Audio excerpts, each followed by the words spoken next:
Bonjour à toutes et à tous les amis, on se retrouve pour la review des Money in the Bank 2022 donc, et pour commencer, donc on a eu le premier match, c'était le Money in the Bank féminin entre Liv Morgan, Raquel Rodriguez, Alexa Bliss, Lacey Evans et toute la compagnie face, il y avait Asuka, Becky Lynch, Alexa Bliss et Liv Morgan.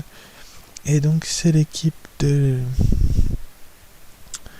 Liv Morgan tout simplement qui pardon l'équipe excusez, c'est donc Liv Morgan qui est devenue la nouvelle Miss Money in the Bank. C'était un petit peu la surprise de la chef parce que personne s'attendait vraiment à ce que Liv Morgan devienne Miss Money in the Bank, mais tout de même elle a réussi, elle est parvenue à devenir Miss Money in the Bank et bravo à elle parce que c'est pas simple de décrocher cette mallette aussi tôt, si rapidement et aussi vite. Donc bravo à Madame Liv Morgan qui a donc réussi à repartir avec cette mallette Money in the Bank, aller au vestiaire avec cette mallette Money in the Bank, je vais y arriver, et à prendre les dessus de la scène, les devants de la scène tout simplement. Donc ça a démontré que Liv Morgan avait un gros potentiel et qu'elle était tout à fait capable de mettre en difficulté ses adversaires, ses rivales.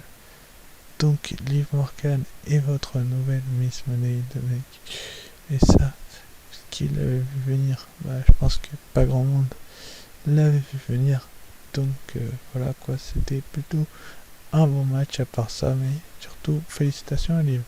Suite après, du coup, en deuxième match, on a eu donc Bobby Lashley qui a obtenu sa chance au titre des États-Unis face à Theory, donc Theory qui est l'ancien donc champion des États-Unis. Et oui, vous avez bien entendu, Bobby Lashley a récupéré le titre des États-Unis. Est-ce qu'il y a une logique ou pas? Je peux pas vous le dire.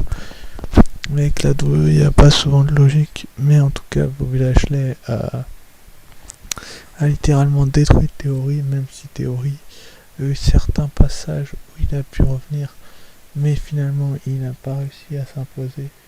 Donc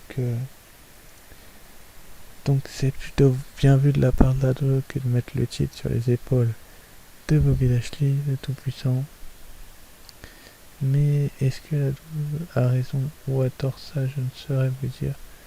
Mais en tout cas, Bobby Lashley, lui, il a fait son bonhomme de chemin et il est à nouveau champion des États-Unis pour la troisième fois de sa carrière.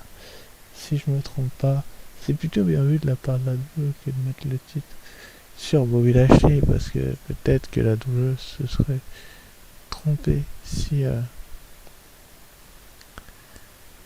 ce n'avait pas été le cas. Là c'est le cas, donc Bobby Lashley est devenu champion des États-Unis et c'était plutôt pas mal vu de la part de la WWE.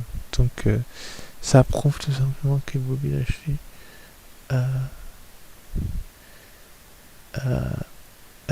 ses défaites de théorie a démontré simplement sa capacité et sa puissance face à un lutteur comme Theory. Donc félicitations à Bobby Lashley qui démarre un nouveau règne en tant que champion des États-Unis. Mais pour combien de temps? Là est la question, il va falloir très vite y répondre pour ce match-là. Ensuite après qu'on a eu le Raw Women's Championship match, donc là il fallait forcément se méfier de Liv Morgan. C'était donc Bianca Belair qui défendait son titre de championne d'Europe contre Carmella. Et Bianca Belair est toujours aussi impressionnante dans le ring. Ça, je peux vous l'affirmer, je peux vous l'assurer que Bianca Belair a eu des moments de doute et des moments où elle n'a pas douté tout simplement. Donc c'était plutôt pas mal vu de la part de la et c'était surtout bien vu de la part des officiels de la remettre sur les devants de la scène, mais surtout de la mettre,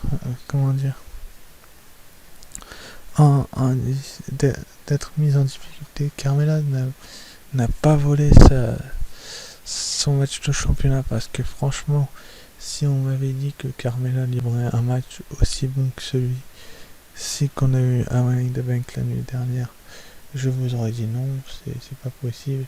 Mais Carmela a littéralement volé le show, volé la vedette avec Bianca Belair, même si elle n'a pas gagné le titre malheureusement pour elle.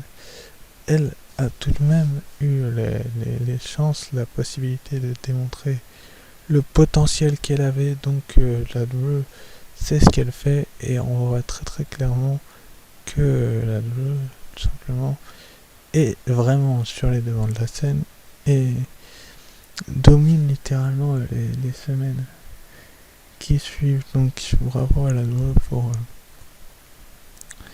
pour cette conservation de titre de Bianca Belair. C'était la meilleure décision à prendre, je pense, vis-à-vis de SummerSlam, sachant ce qui s'est passé l'année dernière. Ça sent vraiment le super match aussi au SummerSlam.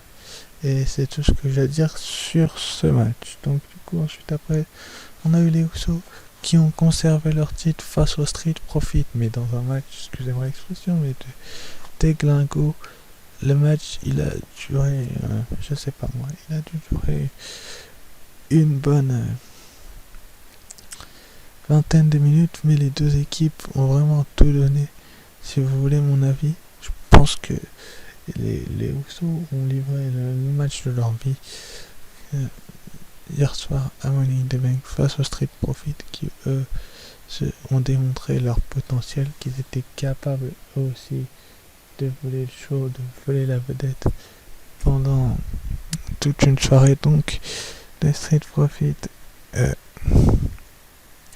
ont obtenu une grosse victoire.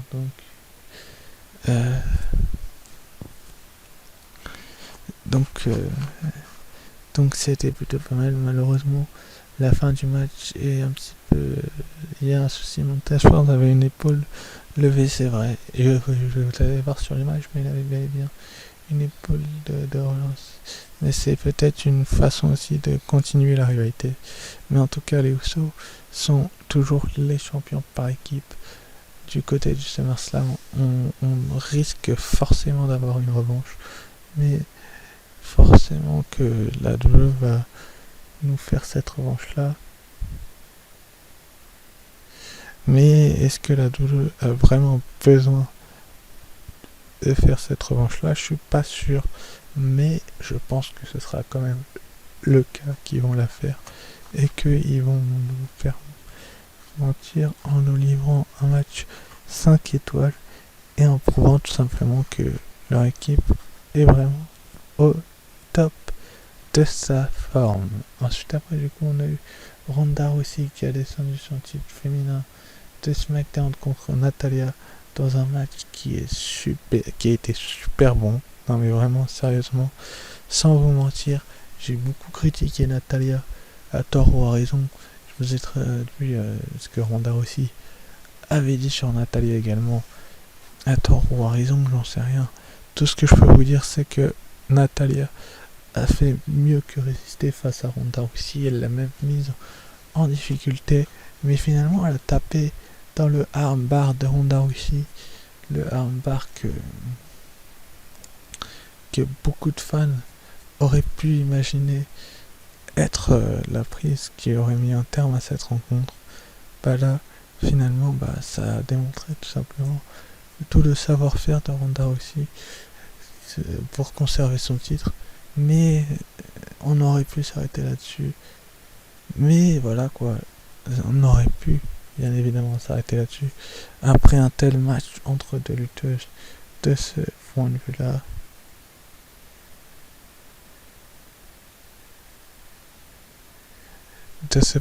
et c'est plutôt pas mal vu de la part de la WWE que de, comment je peux vous dire ça, d'avoir fait ce match entre Liv Morgan et Ronda Rousey et la rivalité durer, surtout d'avoir fait en sorte que Ronda Rousey soit diminuée, parce que c'était super le fait qu'elle soit diminuée. Donc plutôt une bonne nouvelle de la part de la WWE qu'ils aient fait ça. Mais peut-être qu'il y a moyen de parler de la suite dans quelques secondes. Je vais pouvoir vous parler de la suite dans 2 secondes, même pas. Voilà, donc voilà. Ensuite, après, du coup, on a eu le cash de Liv Morgan, où Ronda aussi a finalement réussi à porter son handkenlock sur Liv Morgan, mais Liv Morgan a frappé le genou de Ronda aussi, pour ensuite lui faire un roll-up victorieux. Donc Liv Morgan est championne de SmackDown. C'est certes surprenant, mais beaucoup d'entre vous doivent apprécier Liv Morgan. C'est vrai que Liv Morgan est une superstar de haut, mais elle a tout de même battu Ronda aussi. Liv Morgan pourra dire un jour, quand elle arrêtera de catcher, quand elle arrêtera sa carrière, à Money in the Bank 2022, j'ai pris le titre de championne de SmackDown à Ronda aussi. C'est pas rien, effectivement. Effectivement, c'est pas rien, mais surtout le type de match que les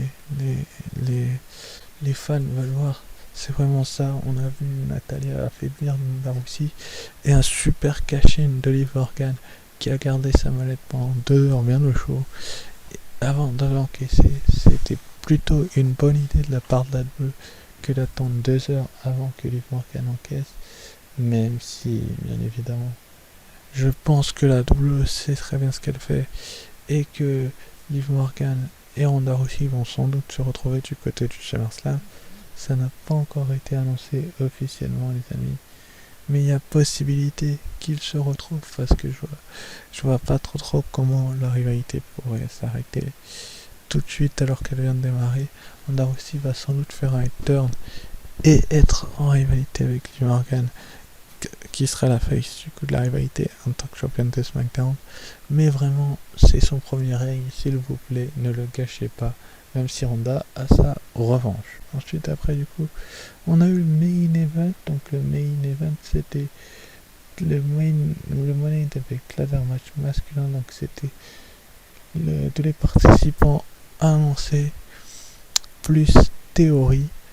Et c'est Theory donc qui s'est invité dans ce match, qui a fait chuter Riddle de l'échelle pour remporter ce fameux contrat Money in the Bank, les amis. Vraiment, la douleur a gâché littéralement ce main event. Et ils ont fait un bon show. En général, dans la globalité, je vais y arriver, ils ont fait un bon show. Mais si tu prends en compte, comment je peux vous dire ça, le principe que tu prends pas la globalité, le show était pas hyper bon. Theory, c'est l'un des lutteurs qui, pour moi, a pas spécialement besoin de cette mallette, et c'est beaucoup trop tôt pour lui donner. Est-ce que c'est Vince McMahon forcément qui a pesé dans la balance? Il a dû avoir une idée en tête. Est-ce que ça va nous faire une John Cena avec un flop pour que Theory ne devienne pas champion alors qu'il essaye d'encaisser? Ce n'est pas improbable, ce scénario-là. Mais en tout cas, Theory, lui, a toujours sa mallette bien au chaud. Contrairement à Liv Morgan, qui l'a déjà utilisé au bout de 2 heures. C'est logique que le féminin a ouvert le show, le masculin l'a clôturé, et puis le champion n'était pas là pour les hommes. Mais en tout cas, Theory, j'ai hâte de voir ce que ça va donner avec cette mallette, les amis, parce que vraiment, je pense que Theory, c'est un catcheur qui peut attendre, être construit un long moment. Je sais pas combien de temps, quelques mois, moins jusqu'à WrestleMania, voire un peu plus, pour ensuite devenir champion du monde. Sur ce, je vous remercie d'avoir suivi cette vidéo, et je vous dis ciao, bye.